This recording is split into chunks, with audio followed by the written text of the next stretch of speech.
हजारों साल पहले जमीन पर सिर्फ एक ही मखलूक थी, जिन्नात।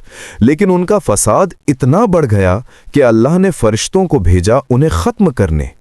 इस जंग में एक जिन था जो बहुत नेक था, उसका नाम था अज़ाज़ील। लेकिन फिर एक दिन कुछ ऐसा हुआ जो पूरी कायनात को हिला के रख दिया। ये कहानी है इंसान और शैतान की पहली जंग की। ये कहानी है हज़रत आदम अलैहिस्सलाम और इब्लीस के बीच होने वाले उस मुकाबले की जो आज तक जारी है।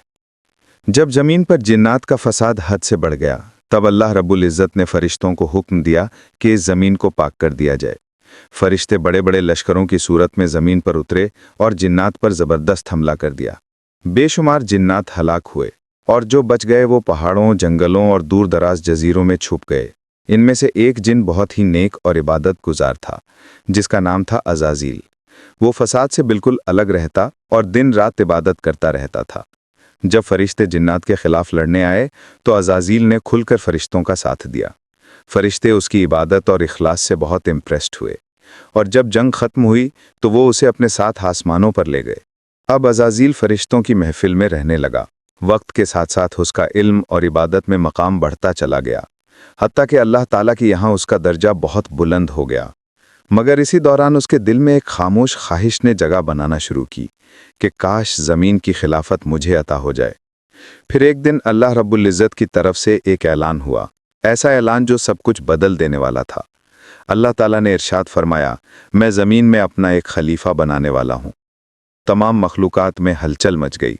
सबके जहन में यही सवाल था कि ज़मीन पर अल्लाह का नायब कौन होगा। फरिश्तों ने हैरान होकर अल्लाह से अर्ज़ किया, क्या तू ज़मीन में ऐसे को खलीफा। अब इस इल्म से मुतालिक इम्तिहान लेने की बारी थी। अल्लाह ताला की तरफ से फरिश्तों और हज़रत आदम अलैहिस्सलाम का इम्तिहान लिया गया। फरिश्ते किसी सवाल का जवाब ना दे सके, जबकि हज़रत आदम अलैहिस्सलाम ने तमाम सवालों के ठीक ठीक जवाब दे दिए। अब फरिश्तों पर बिल्कुल वाज़ा हो गया कि इंसान उनसे बहुत सुपीरियर है। उन्होंने अल्लाह रब्बुल इज़्ज़त के हुजूर अर्ज़ किया, या अल्लाह, हम सिर्फ उतना ही जानते हैं जितना तूने हमें सिखाया। बेशक तू ही इल्म वाला, हिकमत वाला है। और फिर वो दिन आ गया जब ज़मीन की खिलाफत का फैसला किया जाना था। मजलिस में तमाम फरिश्ते और अज़ाज़िल भी मौजूद था। अज़ाज़िल के दिल में इंसान के खिलाफ हसद की चिंगारी भड़क रही थी, मगर उसे अपनी इबादत पर बहुत नाज था और वो सोच रहा था कि आदम तो बेचारा मिट्टी से बना है और मैं आग से बना हूं। मैं ही यकीनन अल्लाह के नज़दीक अफजल हूं, खिलाफत तो मुझे ही मिलेगी।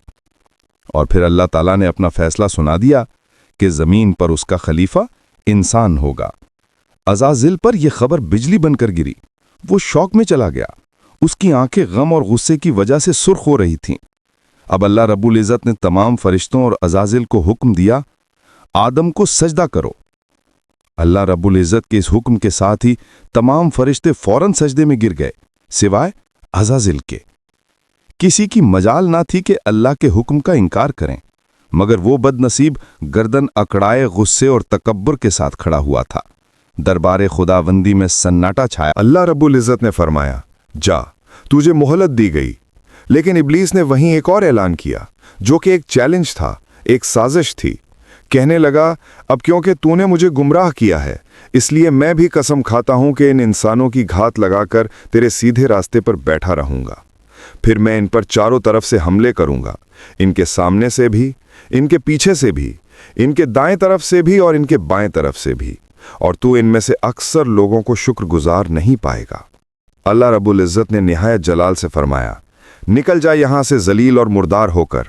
इनमें से जो तेरे पीछे चलेगा वो भी तेरा साथी होगा और मैं तुम सब से जहन्नम को भर दूंगा। यूं इब्लीस इंतहाई जलील होकर बारगाह खुदावंदी से निकल गया। वो गुस्से और इंतकाम की आग में जल रहा था। उसे सबसे ज्यादा गुस्सा इंसान पर था, जिसकी वजह से वो अल्लाह रब्बुल इज़्ज़त की मजलिस से निकाला जा चुका था। अब हज़रत आदम अलैहिस्सलाम का असली इम्तिहान शुरू होने वाला था। इंसान और शैतान का मुकाबला शुरू होने वाला था। हज़रत आदम अलैहिस्सलाम जन्नत में रहने लगे। वहाँ हर तरह की नेमतें थीं, लेकिन फिर भी वो अकेला महसूस करते थे। इसलिए वो चुपके चुपके आया और हज़रत आदम और हव्वा के दिलों में वसवसे डालने शुरू कर दिए। वो उनसे कहने लगा, तुम्हें जन्नत के हर दरख्त से खाने की इजाज़त है, लेकिन क्या तुमने कभी सोचा है कि इस एक दरख्त से क्यों रोका गया? आखिर क्या वजह है? फिर उसने झूठ बोलकर कहा, तुम्हें रोका इसलिए गया है कि अगर तुमने इस दरख्त का फल खा लिया तो तुम्हें हमेशा की जिंदगी मिल जाएगी, तुम फरिश्ते बन जाओगे, तुम्हें कभी मौत नहीं आएगी। ये दरख्त तो शजराए खुल्द है, यानी हमेशा की जिंदगी देने वाला दरख्त। इब्लीस ने बड़ी नरमी, चालाकी और झूठी कस्मों के साथ ये जाहिर किया कि वो उनका खैर ख्वाह है। वो बार बार कहता रहा, मैं तुम दोनों का भला चाहता हूं, मेरी बात मानो, इस दरख्त का फल खा लो, देखना तुम्हें क्या मुकाम हासिल होता है। हजरत आदम और हव्वा ने कभी झूठ सुना ही नहीं था और न कभी किसी को अल्लाह की झूठ। है हमारे रब, हमने अपनी जानों पर जुल्म किया, अगर तू हमें ना बख्शे और हम पर रहम न करे तो हम यकीनन खुसारे वालों में से हो जाएंगे। हज़रत आदम और अम्मा हवा ने ये दुआ मांगना शुरू की तो अल्लाह ताला ने उनकी तौबा कबूल कर ली और यूं तौबा का दरवाज़ा हमेशा के लिए खुल गया। फिर अल्लाह ताला ने फरमाया, अब तुम सब यानी इंसान और शैतान ज़मीन पर उतर जाओ, तुम एक दूसरे के दुश्मन होगे, वहाँ तुम्हें एक वक्त मुकर्रर तक ठहरना है और वहाँ ज़िंदगी यूं हजरत आदम अलैहिस्सलाम ने जमीन पर मेहनत करके खाना खाने का तरीका सीखा। इसी तरह हजरत आदम अलैहिस्सलाम का पहला लिबास भी हजरत जिब्राइल अलैहिस्सलाम की मदद से तैयार हुआ। वो भेड़ की ऊन से बना था। पहले उन्होंने ऊन काटी, फिर चरखे पर धागा बनाया, फिर हजरत आदम अलैहिस्सलाम ने अपने लिए एक जुब्बा और हजरत हव्वा के लिए कमीज और ओढ़नी तैयार की। और यूं इस जमीन पर इंसानियत का आगाज हुआ। इंसान और शैतान की कहानी शुरू हुई, एक ऐसी जंग जो आज तक जारी है, जहां शैतान इंसान को धोखा देता है,